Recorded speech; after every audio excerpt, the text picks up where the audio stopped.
That's why you'll never see a kebab shop on the moon.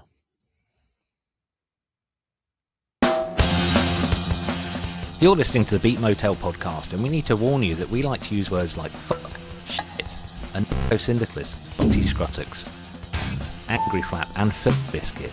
And we don't often bleep those words out, apart from because we're not complete animals. But if you understand that and you like music, then listen on. Before you press record, you sarcastically said that, let's change rock history. And it triggered the thought of like, is rock and roll essentially sort of just white men doing podcasts to one another about shit that's been recorded over the last 80 years now, and it's just like music's just like popular culture, Western popular culture is dead, basically, and it's descended into just people talking at each other about how good shit used to be. Arrogance that they'd assume other people would want to hear what they've got to say. Sheer fucking arrogance of these people. Bizarrely, this morning I was thinking about, is it David Byrne's quote about music journalism? He said, writing about music's like dancing about architecture. Yeah. And I thought, well, where does that put us with a music podcast where we talk about music? Well, I mean, to counter that, I knew someone who organised parties where everybody would dress up like buildings. Dress up like buildings? Yeah, like it's quite fun. You dress up like your favourite building.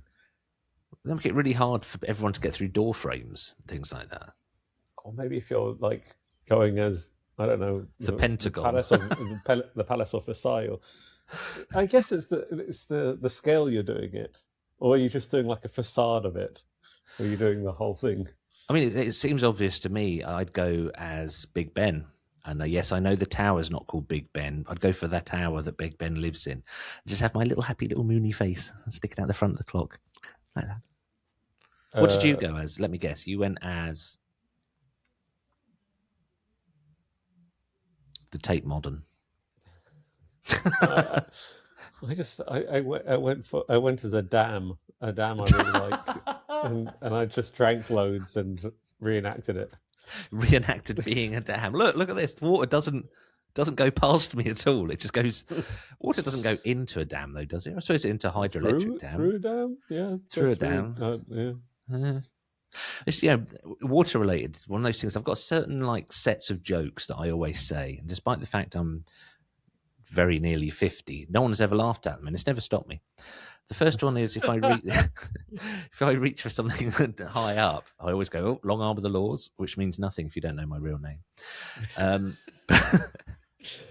But then, how long have you been saying that? Have you been saying that since, or after, before or after you became a father?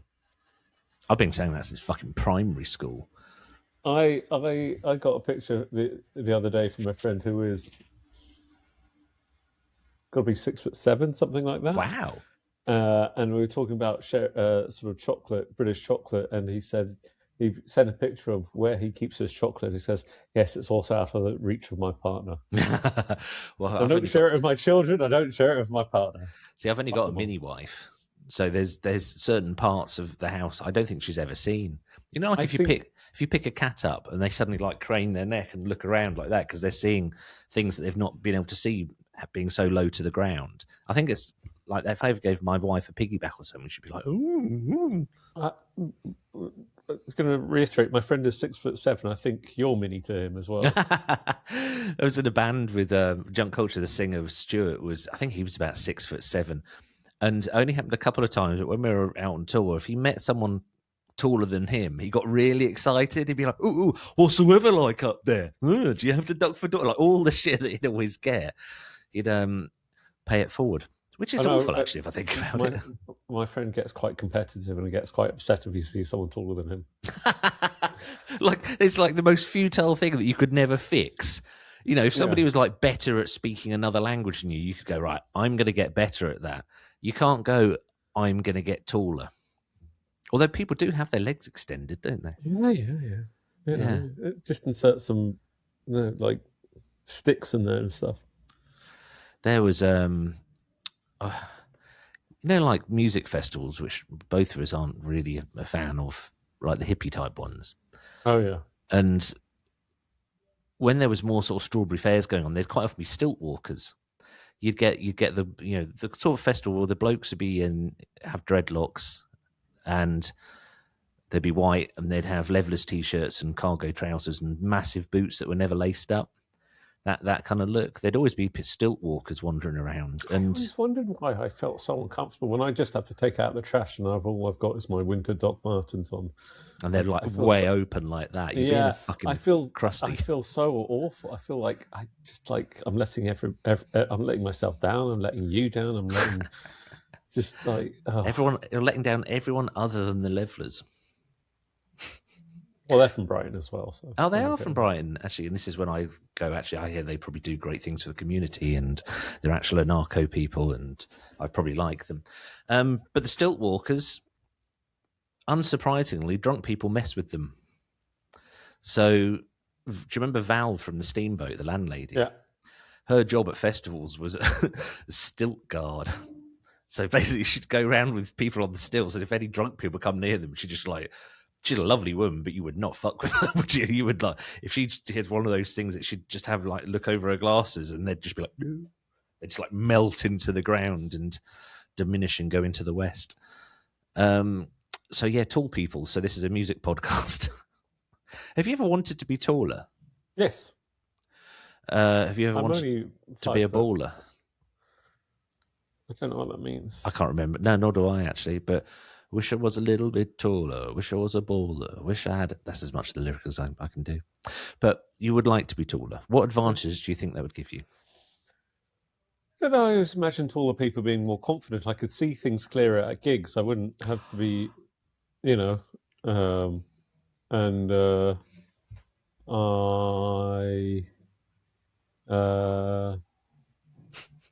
wouldn't worry about buying a bicycle with smaller size wheels. You don't have to buy like mini wheels on your bike, do you? Oh, there was a Triban 3 from if you know road bikes. Triban 3 is sort of a legendary bike. Legendary starter bike, yeah. Yeah, from Decathlon, and the size down from the one I bought was a smaller size with smaller wheels. And it's like a child's bike. You're not that little though. You must be at least 4 foot. The only teenagers I know are taller than me. I used to think I was 6 foot, but as you and I both know, I'm not. I am 5 foot 11 and 11 twelfths or something. Very just not even 6 foot, man. No, I know it was genuinely part of my personality. Gigs are probably gigs and I getting can't things go off on high that roller shelf. coaster anymore. That's only for 6 foot plus people. That would be the worst, most least popular roller coaster. But gigs are one of the few times that being tall is good. Although what's happened to me the last few times is some tall fuck will come and stand in front of me. And it's not even karma, because if I walk into a crowd to watch a band, I will always look behind me to make sure I'm not blocking anyone's view. The person who stood in front of me went to go and see I Hate God and another band who were actually good. And this man came in. Oh, have you seen I Hate God? I do not get that. Yeah. This guy came in, and honest to God, it looked like someone had taken Jay Mascis from Dinosaur Jr. and given him some stilts. This man was huge. He was like easily head and shoulders. He's the kind of... He was so tall that had he walked towards me, I could have suckled on him. It's that horrible thing to think about. Did you try? Well, he was getting a lot of attention from a lot of people because he really not just like looked like Jay Mascis a little bit. Like he must make that his thing. Yeah, it must be like he doesn't have into it. Yeah, he doesn't have a mirror in the bathroom. Above the sink, he's just got a poster of Jay Mascis. And he's like, yeah, there you go. You wouldn't think that there is a great call for Jay Mascis lookalikes. I don't think there's much call for Jay Mascis a lot of the time. We need a solo, please. 12 minutes long. Just do what you want. Have at it. I do actually kind of like Dinosaur Jr. I think a lot of it can just be ignored, though. I was listening to a friend of mine has been really into Moto Psycho for the Swedish Motosokai? What's that? Moto Psycho, uh, Swedish sort of jam band. They did an album with a band called. They did a sort of an album with a Swedish. They're Swedish, and they did an album with a lot of Swedish people called the band called the Jagger Jazzists, and it's called the Death Defying Unicorn, which is a great name for a smart album. And I went to see them, and Jay Mascis is like, I know one or two Dinosaur Jr. albums, but I just love watching Jay Mascis play, and I sort of feel the same with, Moto Psycho. We've done it already, but bands that you love live but never listen to at home. And with Yeah, Jay Mascis, I don't know if it's even necessarily the sound he makes. It's him playing. It's just him being Jay Mascis. We saw him play with Men of Porn, didn't we? In ATP. They were the band that. Oh God, did they support the Melvins? They were like their touring support. I don't know. This is becoming less interesting the longer we go on. I'd like to be able to. Talk about them. Yeah. What? I was going to say I'd like to be shorter sometimes. On public transport, I'd definitely like to be shorter. Are you dragging this out because it was such a thin topic again? Well, no, I think this is a really important premise. I think the theme for this episode is going to change rock history. Quite frankly, we're 10 minutes here. If anyone's still listening, then they should feel like a voyeur for just just listening to two friends talk. All right, let's go for your riff of the week. Let's try and do something that we can to try and turn this back into a music podcast.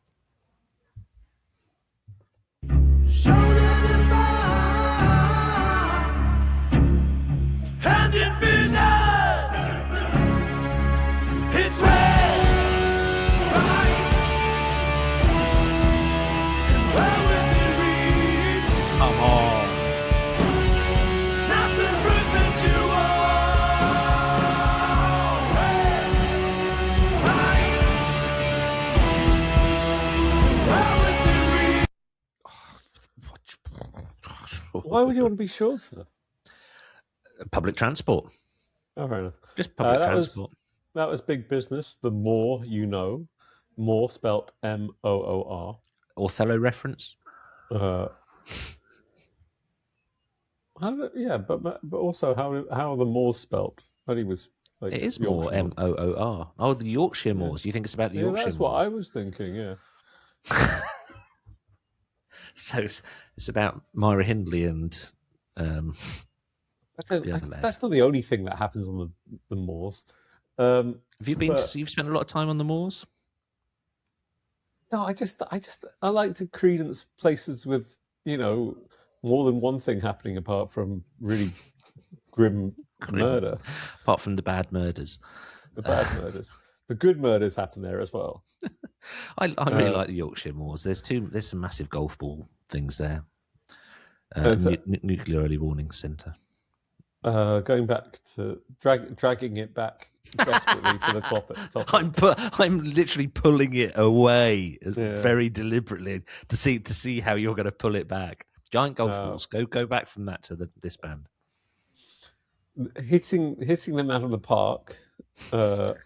Well, this is from. I don't listen to Big Misters for like a few albums, and this is from their last album from 2019. I don't know if they're not as touring as they used to be, but they still might be sort of dabbling in each other a little bit. And I was surprised by how good that last album is. The Beast in You, and the whole album is spectacular. And I was listening to The Drift, their third album, earlier today, because this really got me back into Big Business. His voice is so good. The drumming is great. The bass playing is like, the riffs are so cool.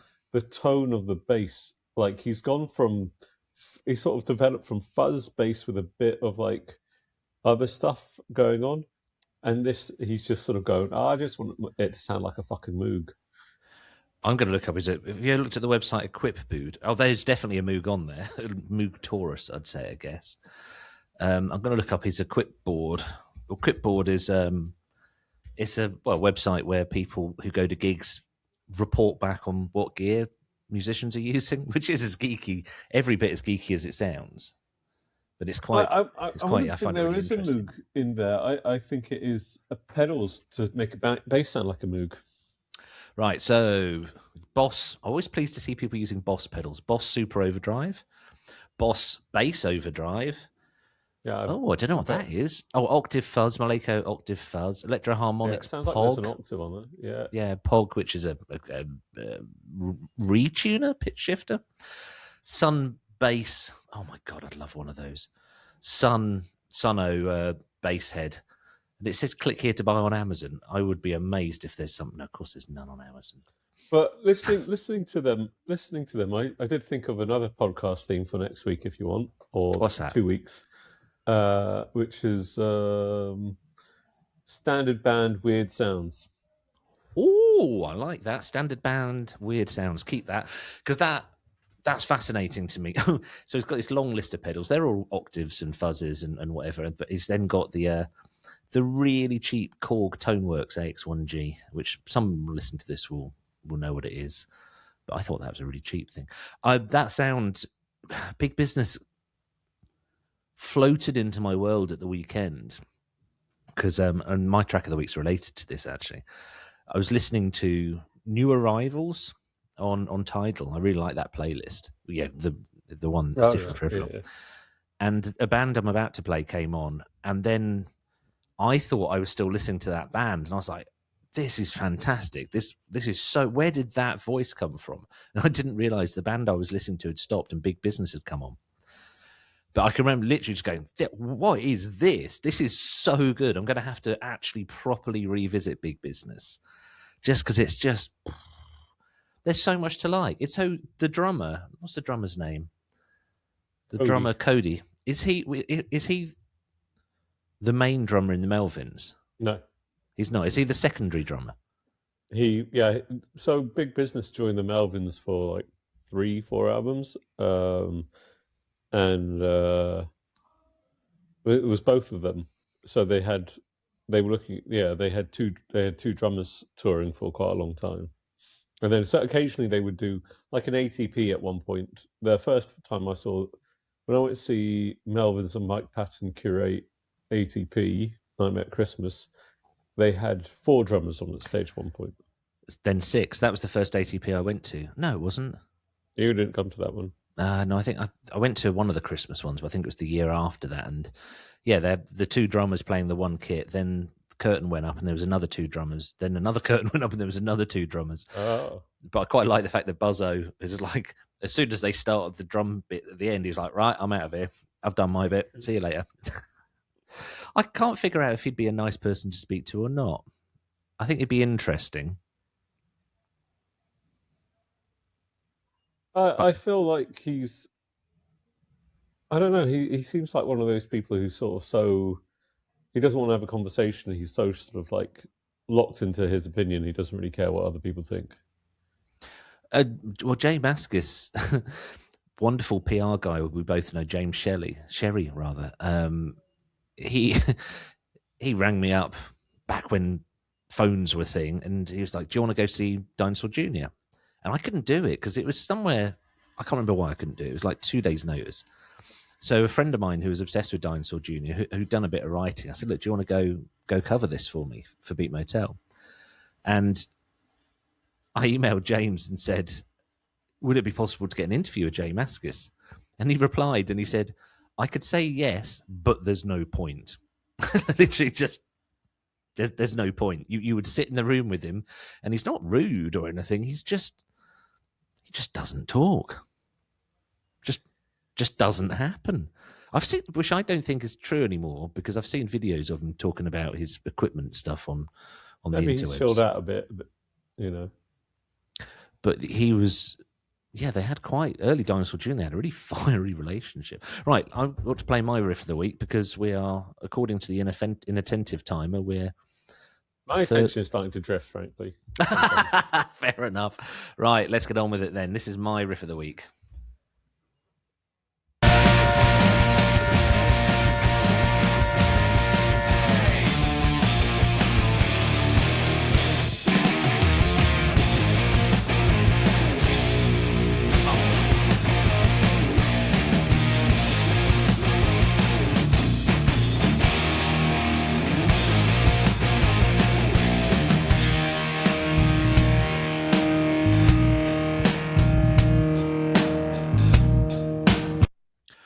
Any guesses? No. So this is a band that you and I have seen. I know I've definitely seen at least 3 times, and they came on my Tidal new arrivals. And the nice thing about this, despite the fact that we're in a hire van and got a massive telly screen in the middle of it, obviously my attention's on the road. And this came on. I was like, this is really good. Who's this? The guitar playing's fantastic. I mean, it does that thing that Mastodon do if they don't play a riff for long enough. They like tease you a riff.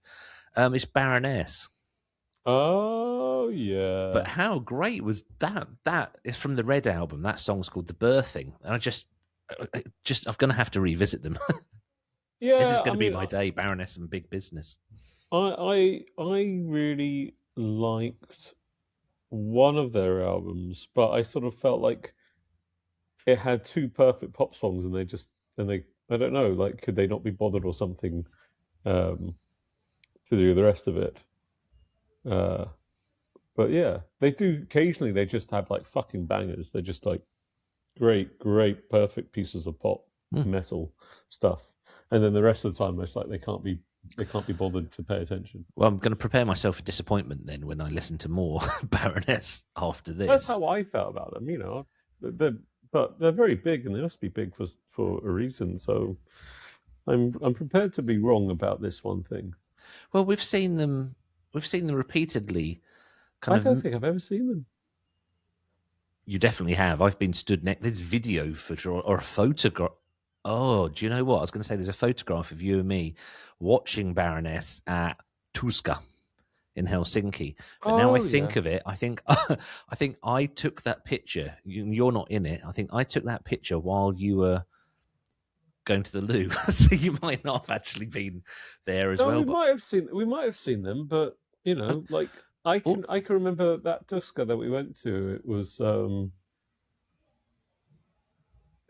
was about Oranzi Pazasu and that was the big revelation, Oranzi Pazasu. And what was the band you wanted to see? Insomnium. Your favourite Finnish band, Insomnium, yeah. But I'm sure we've seen them at one of the the Slayer ATP. I'm pretty sure Baroness played in the small room. Everything sounded like shit at that one. You think what? Sorry. Everything sounded like shit at that ATP in Ali Pally. Do you know, I had misgivings about the sound, and I went to go and see Electric Callboy because the sound was so muddy. But it looks to me like they've acoustically treated the room because you can't see the ceiling anymore. It's like it's got a false ceiling. I know what it's called. It's called a stretch ceiling. And the sound for Electric Callboy was unbelievably good. Like some of the best I've ever heard. But yeah, the Baroness, I'm going to revisit Baroness because clearly it didn't click before, but listening without prejudice, without knowing what it was, and just going, this is brilliant. Who's this? And I'm going, oh. Right. So the theme this week, look, it's not quite a record, but we are nearly halfway through and we haven't mentioned the theme yet. The theme this week is a complex one that's many layered and music that we like. Music that we like. Is that? we should have a little competition between ourselves. It's like coming up with the shittest theme possible. I think you won so far with Cats. Did we do Cats? Oh man, yeah. This is episode 158, so we've done to really do Cats. Yeah. I quite liked Autumn with the previous episode to this, especially Emma was like, "Why are you doing Autumn when it's winter?" I'm like, because I live for something. I can't live in the past. Quit living in the past, woman. That's what I said. I didn't. So the theme this week. Do you want to give a present? Look forward to 2 or 3 seasons time. Yes. Quit living in the present. Mindfulness is a curse. Right. So what's the theme this week, Dr. Sam? It was like bands that didn't do very well. Maybe records, but also bands that didn't do very well, but sort of were very influential in their own means and own right. As ever, I've got the title written down different to what you just said. I've got influential albums that sold fuck all copies, although I'll change it to naff all for the YouTubes and whatever, because they think we're polite, nice boys, and I don't want to reveal the truth. Jeans keep riding up. It's annoying me. What, sorry? Jeans keep riding up, and it's annoying me. Yeah, I'm struggling with. I always buy stretchy jeans, but I bought these just before Christmas and promptly put on about a stone. So I have to undo the button when I'm sat at my desk, and I don't always remember to button it back up when I leave the room. Nothing terrible's happened yet, but there's always that Just jeopardy. imagine that you on your walk home, your trousers get Just end up shuffling like round my ankles. and you open the door and Emma's there going, like at your Again. going, come now, Andrew, come and sit down. Andrew, this is why you don't go commando when you go to work. It's an elephant. It's my impression of an elephant. Did you remember to bat the birds off? Bat the birds off. I just like hip swings. Right, let's go for the first choice. It's not a warm country, is it? So let's face it, no one's gonna have very much to show off, are they? We've talked about this before, so I'm not going to go into great depth. But I just thought you could have a penis-related weather machine. So I told you, I think we might have done this exact thing, and that's sad. So, the weather stone, where it says, stone is wet, raining, stone has snow on it, snowing, stone invisible, fog. Stone. Yes, we have talked about this. I'm getting flashbacks.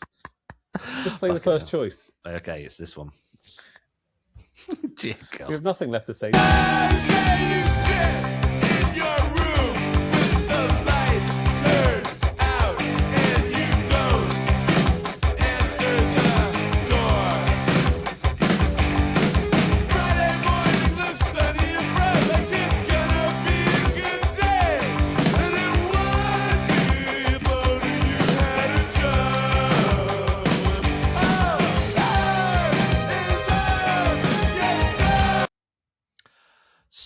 So that was the Faith No More's the song was As the Worm Turns from the album We Care a Lot. This is the album prior to Mike Patton joining them when they and this is on a record label that only produced it was a distribution hub in California, More Damn Records. And they only released 9 things.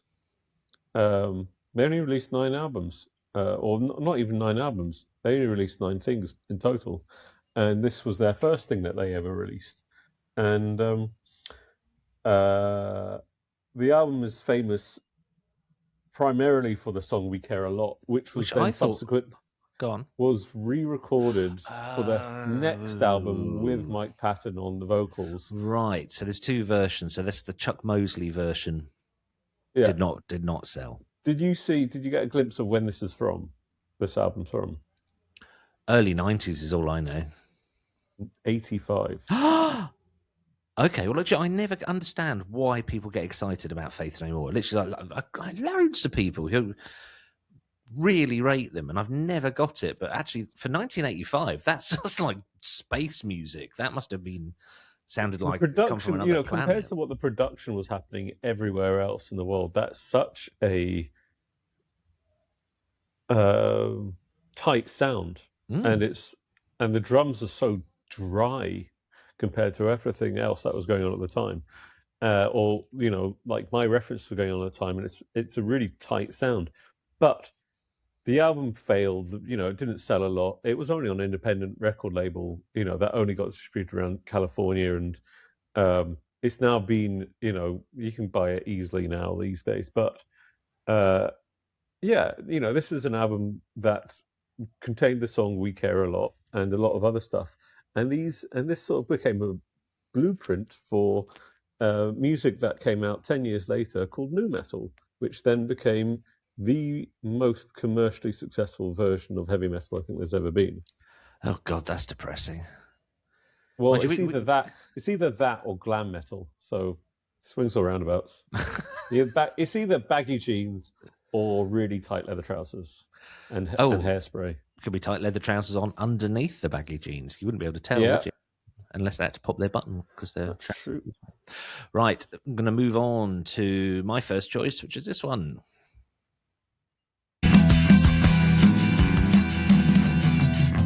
I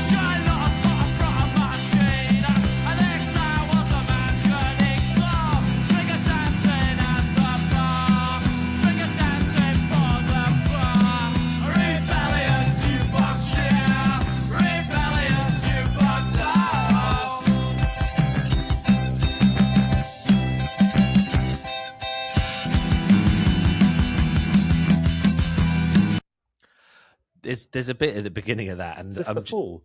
Yeah, it's the Fall. Ah. I like this album. That's Rebellious Jukebox, and it's from Live at the Witch Trials, and I like it, and I do actually occasionally listen to it. It's got a sort of a naive charm to it, that it's the keyboards and stuff just sound like the sort of toy type keyboards we had at school in the music department. There's nothing flash about any of it at all, but the the feel of it's wonderful, and that bass line's really nice. It just bounces along, and I just think it's nice. And the Fall, I mean, I probably don't have to explain how influential they were. I mean, they're still influencing bands now, despite the fact they don't have one sound. You can't define the Fall by what they sound like at all. No, this was so when there was one of the things I always got confused by when I was a young whippersnapper is how bands can be seemingly never mentioned and then all of a sudden become omnipresent. Yeah, and that's really interesting, actually. The Fall are one of those bands that no one mentioned until I feel like I was in my 30s, and then all of a sudden everybody's supposed to be. It's a bit like when something important happens in an obscure part, a relatively obscure part, I should say, part of the world. So if you're in England and something happens in, important happens in, say, Madagascar, all of a sudden, every single news presenter will pretend to be a fucking expert on Madagascar. Yeah. And it could work the other way around. Something big happens in England, and people in Madagascar are going, why is Keir Starmer being threatened with a leader? Well, we knew he was being threatened. We knew his position was precarious. Like talking about Keir Starmer. Why would they fucking care about what happens with Keir Starmer? Ex-Prime Minister Keir Starmer. He's not going anywhere, is he? It would be the dumbest thing ever if Labour got rid of their leader, because they'd just go... They would put the nail in the coffin for the British public going, see, all political parties the same. That's exactly what the Tories did. Yeah, and then, so all political parties are the same, so we're going to vote for a party called Reform that now has more members of Boris Johnson's cabinet than the Conservatives. That makes sense. Well done, guys. Good thinkings. Good thinkings. So that was the Fall. I want you to try and decipher the lyrics, because I've looked up the lyrics and I don't think I can find the lyrics. But the opening bit that Marquis Smith says in this, what is he saying? What is he saying? Listen.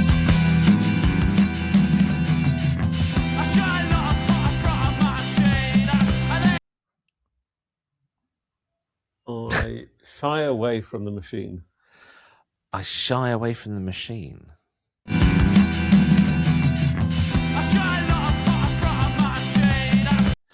See, I think he's saying, I've got a lot of totter frotter machine. I don't know what a frotter machine is, unless it's like linked to frottaging. And he's got a lot of them. So we know what's in Marquis Smith's garage. But also what I was going to go back to the Fall, what I was going to say is that from someone who doesn't... I love the idea that they were continuously changing band, but also it means that someone who doesn't... There's the thing of like, you do need a gateway drug, and you're never entirely sure what that gateway drug is with the Fall. So I've never really got into them because I've like... And also, frankly, when they started getting noted again, it was all linked to Six Music, and I do not... I find that actually quite repulsive. You find it repulsive? If Six Music is covering the same thing that I like, it gets put on the shelf and starts to collect dust. This is a problem I have. This has long been a problem I have. I can't enjoy things that have been noticed by some mainstream media. I don't like things that other people like. No, I like things that other people like, just not that's been noticed by people who have a proper platform. So I won't talk about the Fall much more, because we did do an episode a while ago. I'm just looking it up to see when it was. Bloody hell, August 28th, August 28th, 2000, episode 25. Yeah, 2023. Unreal. I'll put a link in the show notes so that we don't have to talk about the Fall anymore. Because we always then mention about seeing them at ATP, and we're not going to do that this time. Instead, I'm going to play. I don't remember. You don't remember? Instead, I'm going to play your second choice.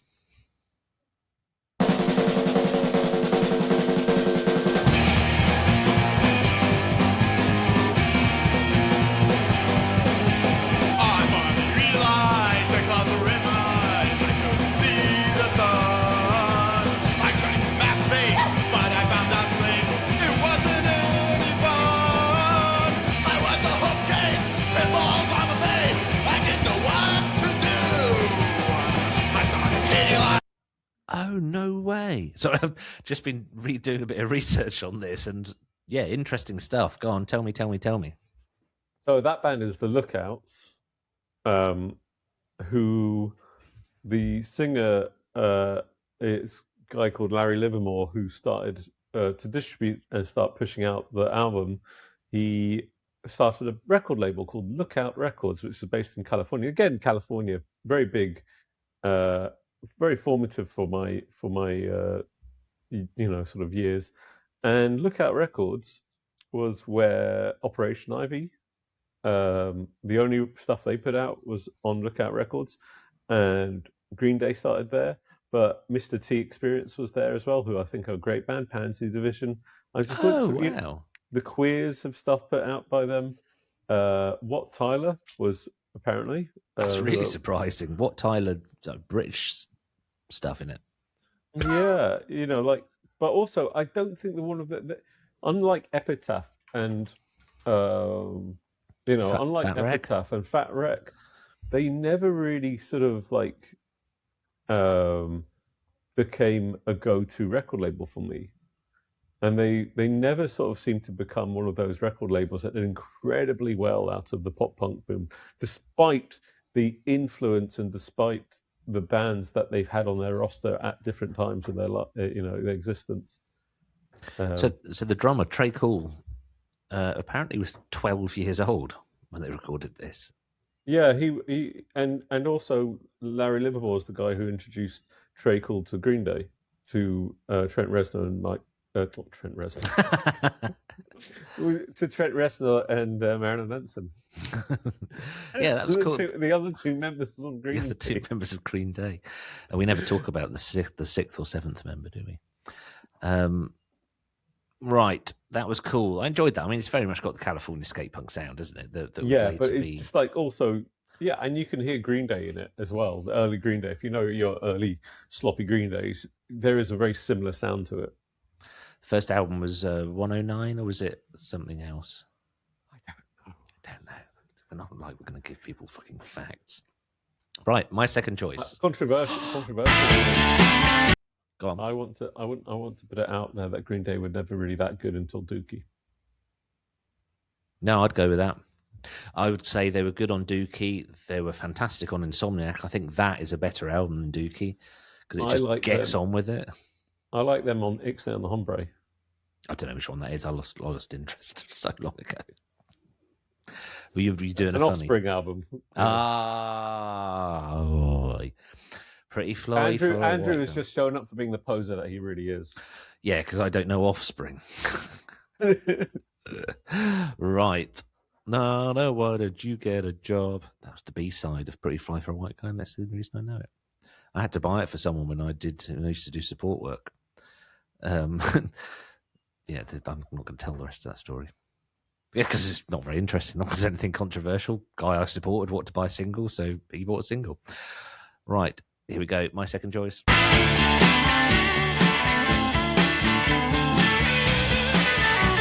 You putting your hand up? A single what?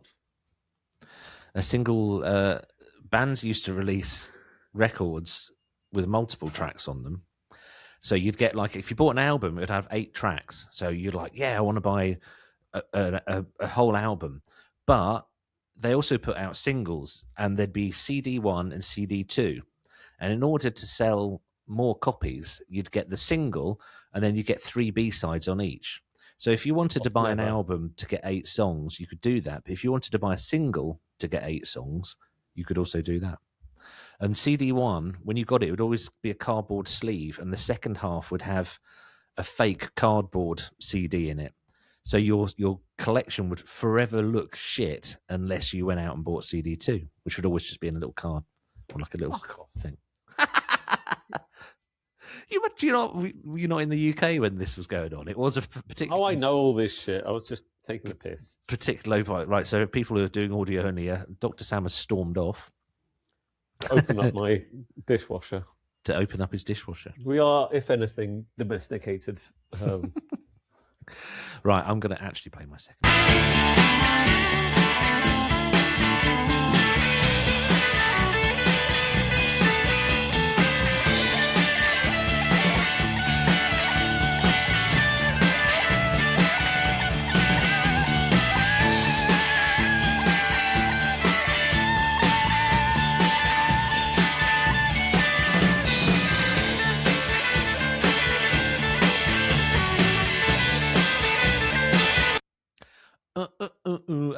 That's called radio.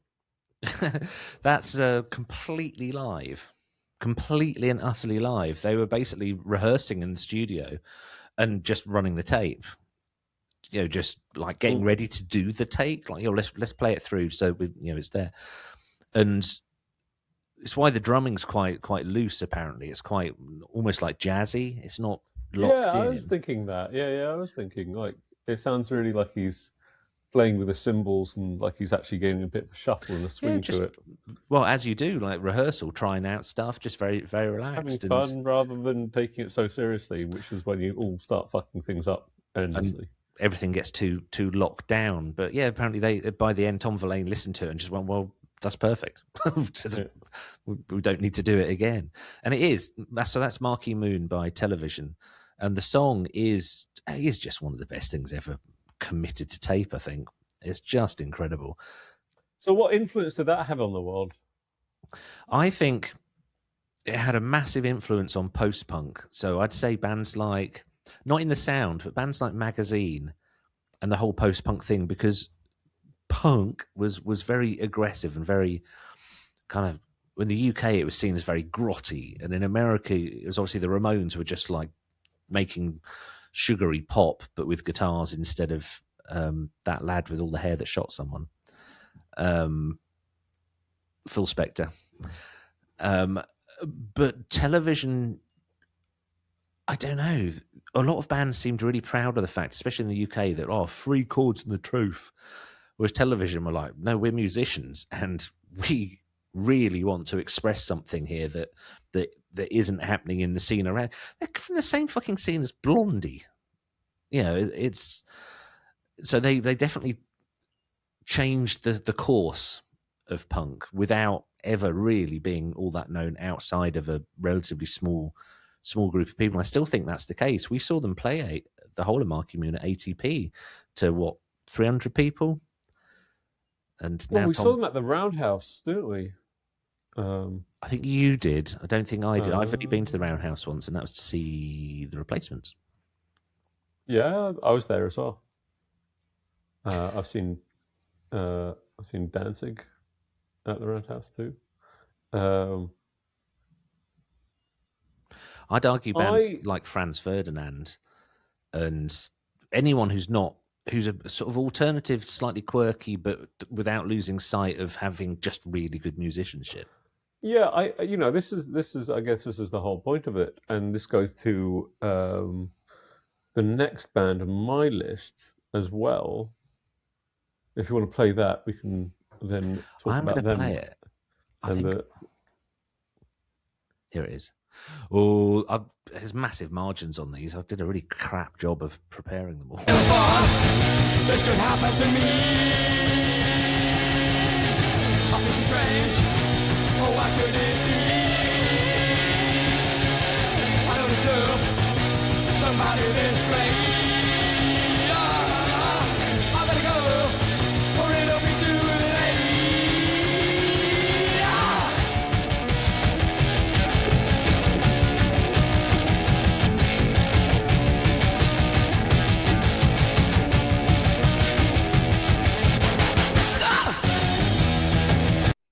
Now, those of our listeners who have a stopwatch and time everything will notice that I actually broke the 30-second rule on that, and it is longer than 30 seconds. Because you had to hit the There's no fucking way I'm clipping up New Rose by the Damned without having that snare. Da, da, da. It's just... Yeah. I'll get overexcited and it's making me cough. Right, you talk. This is where we are in our lives. We get a bit excited, cough. Just like sex now is a phlegm fest. Oh fucking hell! Fuck. Oh, my chest is hurting. That's not good. Sex is a phlegm fest. What the fuck? Oh my god, that's... What do they call it when it's just a phrase that you've never heard before? Just, I actually made someone wheeze in a meeting last week because I was explaining, so Google Meet and Zoom or whatever, if there's loud noises, it filters it out, and it filtered out her laughing. So she just went silent, which is... and like bouncing around because I was telling her about a client I once had many, many years ago. And the whole point was this company signed up as a client, and then sadly one of them got ill, so just nothing came of it. And I just casually mentioned that this was a company that worked in the farming industry and they sold jizz fridges. I'd looked away and I'd carried on talking and looked back, and yeah, my friend was I thought she was going to fall off her chair. And oh. She was like, why jizz fridges? And I said, well, if you work in the cattle industry, once you've kind of pulled all the jizz out of the bulls, you need somewhere to store it. So it always seems totally logical to me. Were they made by seamen? No, you'll set me off.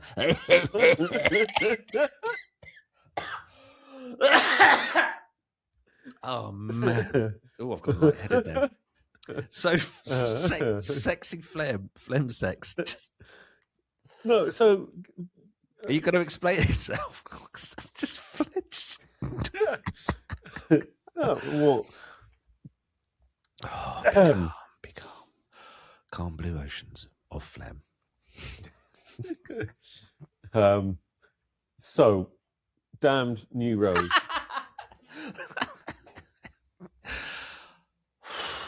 Damned New Rose. Go on. I mean, go. I have to say, there's a description in Viv Albertine's first book about her. I'm pretty sure it's approaching giving a blowjob to Johnny Rotten, and the description of his penis is fucking revolting. And she's basically going, "We didn't clean ourselves. We were revolting people." But what the New York and London punk scene things happened, it is this sort of craziness of these people never sold very much. The Sex Pistols started to sell a lot, and the Clash started to sell, but they never really made money until they sold some music to a jeans company. But these New Rose never charted. It did chart. It charted in 1986. Oh, really? It never charted when it was first put out. Then? I don't know why it was reissued then. But it never charted when it was put out in 76. And, of course, the Ramones, the whole tragedy of the Ramones is that they were sort of seeking a mass audience, and they never really found one until maybe they were just about to retire. And die. Yeah. And then there was a really sad thing I saw the other day, which was just Ramones as they are now, the first album cover is just a picture of a brick wall. It's harrowing. That's bad. But these bands, a lot of them, they never. I know. I was on Tidal the other day, and all of a sudden I heard a band called The Boys, which is a atrocious name for a band. I know loads of my friends, especially around the Ipswich scene, a lot of the punks absolutely obsessed with The Boys. Ricky, who I used to run the record shop with, just beyond obsessed. Great. I was listening to their album earlier. Great pop punk, early pop. But I have to say, Undertones did it much better. But it's the same sort of undertonesy, sort of bubblegum, 3 chords and the Three Chords and Bubblegum sort of aspect to it, and but these bands never sold anything, and now the Damned are apparently going to play Wembley or have played Wembley. What? Yeah, Arena rather than stadium, I assume. I have no idea. They're one of those bands that just seems. I don't know if they've. I don't want to be unkind and say they've limped on, but they've been carrying on forever. Yeah. They put out some great albums. Like the last, I think there was one in the last 10 years that's been I really enjoyed. There's a good documentary about the Damned on YouTube at the moment. It's about an hour long, possibly longer. It's genuinely really good. But the influence of the Damned on me is probably the Damned and Stiff Little Fingers significantly shifted the course of my life for really basic reasons. I'd played in bands as a teenager and we were just ripping off Blur, just always ripping off Blur. And that band, I met my now wife, and they sort of excommunicated me and kicked me out because I'd met a girl. You're getting your end away. They were just Are you jealous. using phlegm or condom? They barely could even speak. I shouldn't say too much because I'm still friends with one of them. But could barely even speak to girls. So I was sort of a bit at a loss. You have nipples. Do you pee out of them? I was just a bit of a loss, really. I was still in the band technically because I've not since I was 14. I've never not been in a band. I should probably learn how to play at some point. But I was on a bus coming back from Ipswich from college, and the smoking steps at Suffolk College, because I smoked when I was doing nursing, there were these steps by the refectory that everyone used to smoke. And this punk kid, I don't know, we made friends somehow. I think he was on the same course as one of my mates. And he was going, I really want to start a punk band. And I was like, oh, fuck off. I had no interest at all. Because to me, my only exposure to punk had been the Pistols and just like UK Subs and 999 and friends who are into punk. It was just that kind of punk. And I was like, I've got no fucking interest. And he's like, can I make you a compilation tape? And I was like, if you must. And he gave it to me the next time I saw him on the bus. And I can remember putting it in my Walkman. And the first song that came on was Suspect Device by Stiff Little Fingers. And I can remember just like a physical sensation taking over my body and just going, this is one of the best fucking things I've ever heard in my life. And I'd only, by that point, was only listening to like twee indie kind of stuff. And it was just like, I was a brilliant stand-up comedian. There's several at the moment who are like really, they're metalers and they talk about metal in their stand-up and they're so good. But one of them describes the first time he heard heavy metal, and his first reaction is he said out loud, "This is an option." Like it's just like, he said it was like a sleeper agent that had been activated. Like now I know what I must do, and yeah, that's what that. And then the next track was neat. I occasionally get from my 6-year-old if he hears a bit of the music I like, he goes, he says, why do you like scary music? My kid always used to call it big music. We've been travelling a lot. We're travelling a lot on the A14 because we're, for various reasons, in hire vans. And Tidal played Freya by The Sword. And my 14-year-old sat in the van with me, literally just turned to me and went, what is this? That's how it's a band called The Sword. And typical teenager, didn't say much, but I could see he was tapping his foot, and he does absorb music. And when we got to Peterborough and got out, he said, can we listen to the whole of that album on the way home? And I was like, yes we can. So I was like, okay, well there's his gateway drug into metal, basically. The Sword's a good starting point, but you're going to discover so much more. It's weird listening to them for the first time in years, because I kind of get what you said about them when we saw them at the Barfly in Camden. You're like, yeah, there's riffs, but what does it do? Yeah.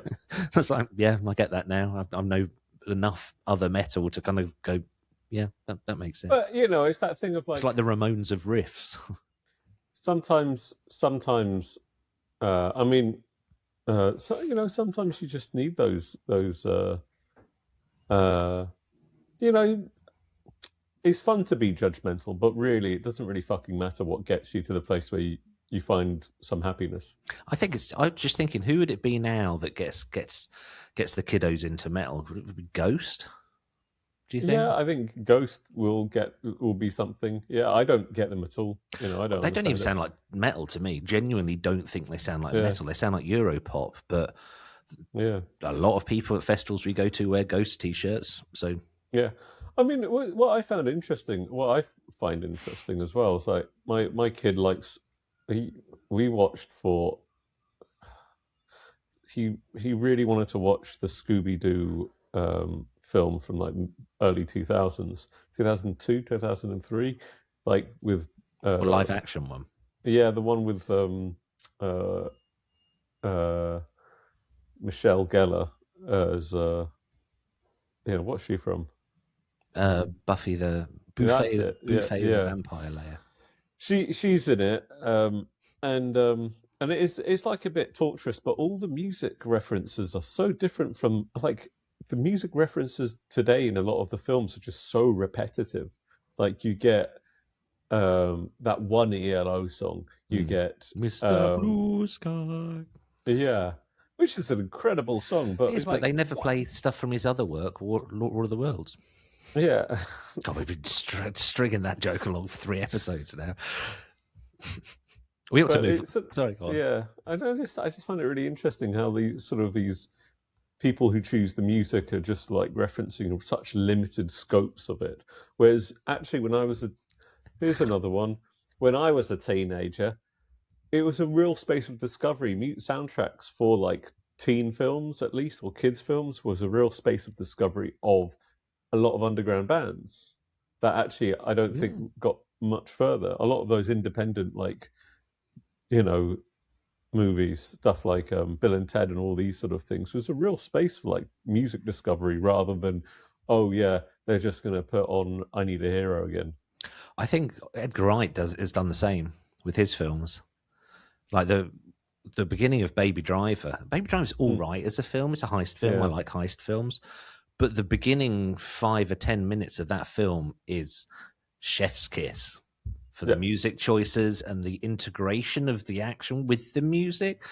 And I was about to say Frank Spencer Blues Explosion. That's not what they're called, is it? Who is it? John Spencer Blues? John Spencer Blues. It's not Frank Spencer. Do you know who Frank Spencer is? Ooh, Betty.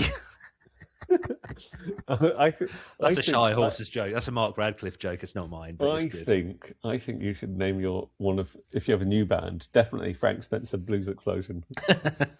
I've been listening to the Goldie Look and Chain podcast because I kind of like Goldie Look and Chain. I'm not like a massive fan, but I like the knobby, stupid humour of it. And they've all got brilliant names, but on the podcast, it's such a shallow cash-in because it's just riddled with adverts, but they are funny. They are naturally a funny bunch of people because they're just friends and they just sit and talk. But some of the names of their friends made me laugh out loud. They've got a friend called Kirk, and he's never owned a dog, so his name's Kirk Douglas. Fantastic. Absolutely love that. Oh man. I also learned from the Gold Look and Chain podcast about the poo sick.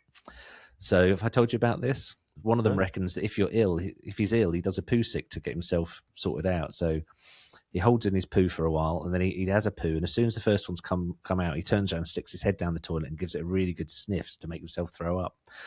So it's just like a good clear out. Whoa! I think we need an Andrew version of No, Sam, no, that's wrong. No, Andrew, no. Oh dear me. Well, the flashing light is on the inattentive timer, so we better crack on. Really, sure, go on. My third choice, but yeah, damned. Wow. Third choice. I know.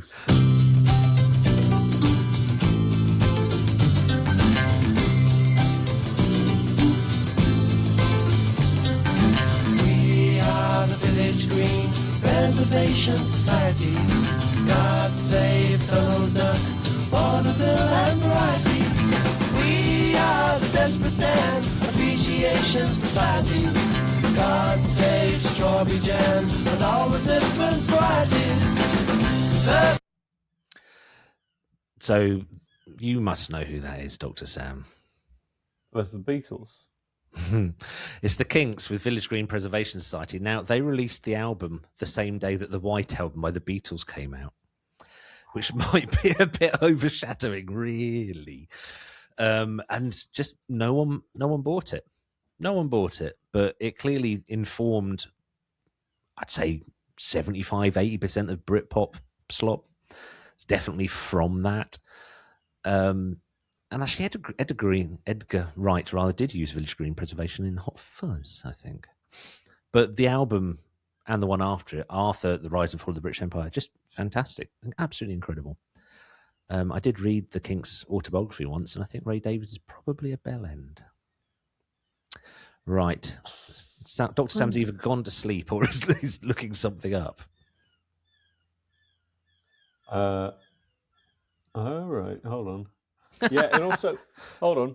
It's not just the White Album, it's also Beggar's Banquet by the Rolling Stones, which followed a week and a half later.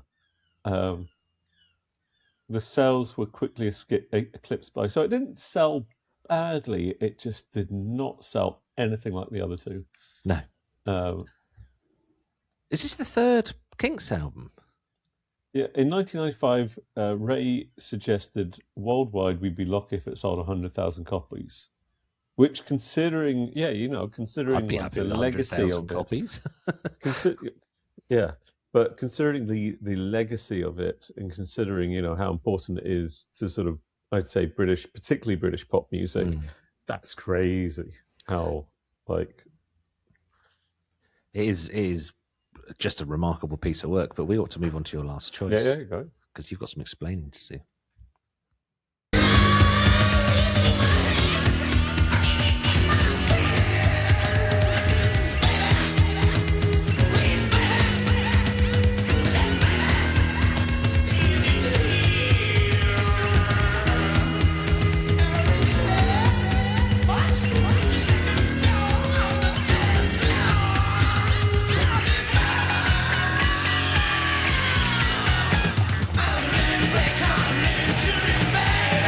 Apart from that end bit, bloody great. Can we start? Can I teach you how to use the software so you prep some shows? Because sure.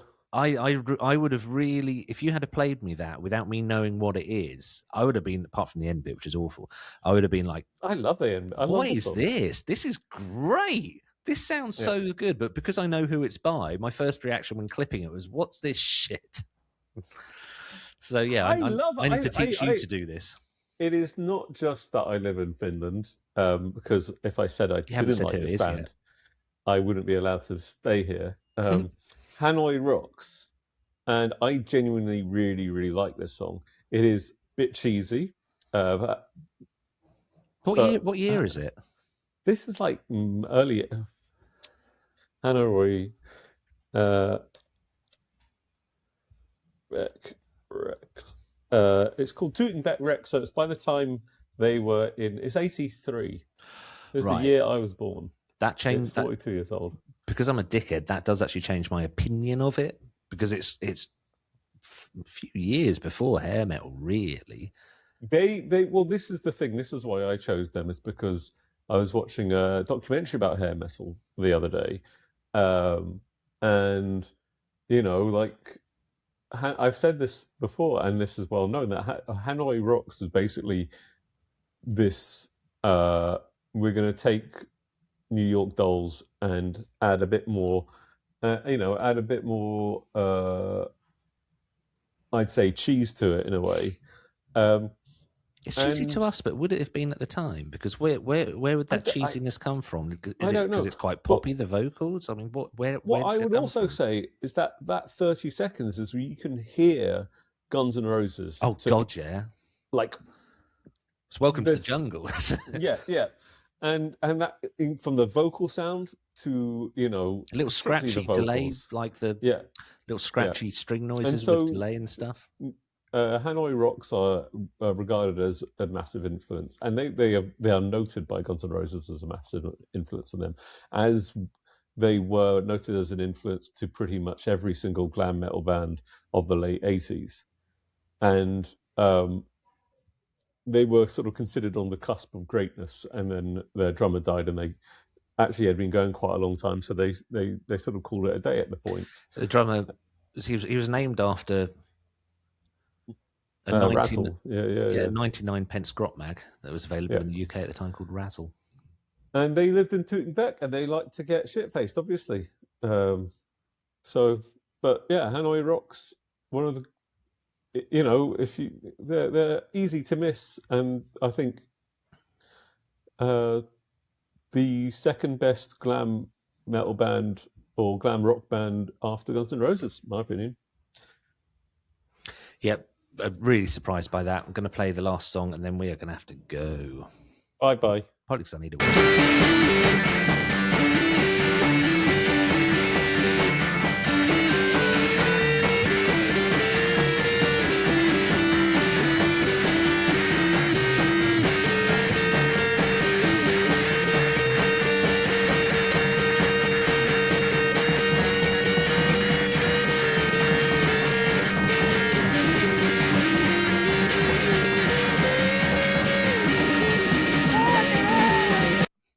Yeah, man, that's so cool, man. I can imagine Neil from Young Ones really liking that. Do you know what it is?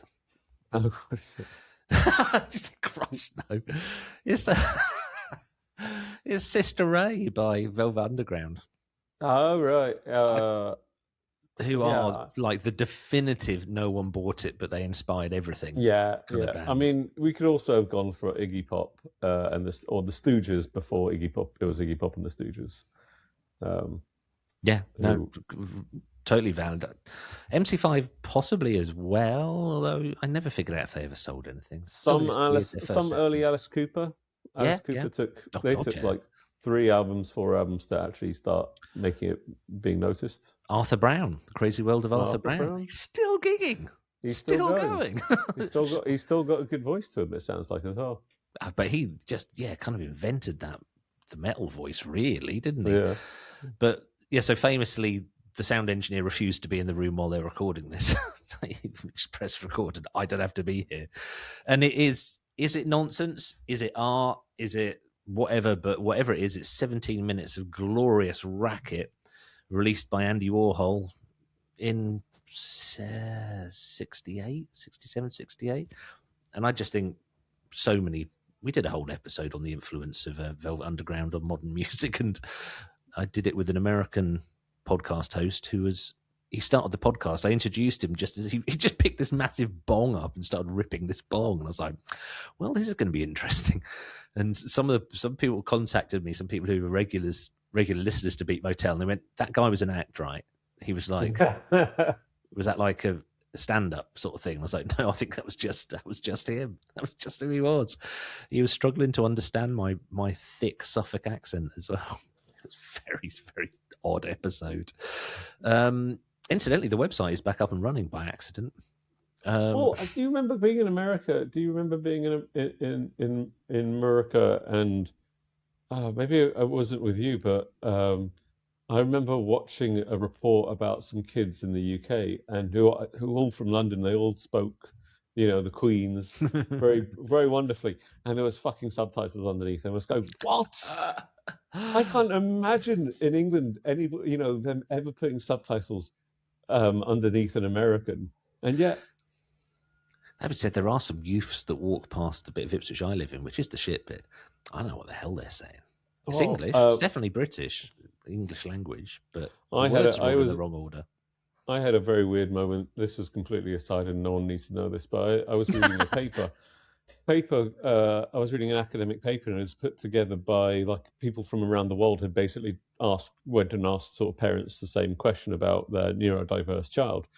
And because the answers were published in English, all the answers were translated in English, apart from the Irish the Irish families who were asked. Their answers were printed in the vernacular. Now, this is a weird like phonetically spelt out, or no, like keeping in things like and and like and stuff like this. So whereas like if you were from Spain or the Netherlands or Iceland or something, you'd be translated into it's sort of tidy. it'd be tidied up, exactly. When you read the Irish one, you're going, what the fuck's going on? Because you had to then read it out loud to understand it. Not because the Irish is hard to understand, but because when you transcribe it and you leave it with all the fluff in it, stuff is really hard to understand when you read it out, you know. Like It annoyed me. And it made, frankly, it did a real disservice to, like, these Irish parents. Like, everybody, why can the Spanish person speak such good English and this person and the English speaker can't? It's very odd editorial choice. Right, we need to go because I am busting for the loo. And I've undone my top button already, so I've not even got that bit of leeway, that few seconds of relief. And today, have you ever tried weeing into your SodaStream bottle and then I think the amount of force for how desperately I need the loo right now would breach the bottle. It would take off like that, straight off me lad. Right, so today's episode was brought to you by the phrase phlegm sex and poo sick. Until next time, you poor bastards.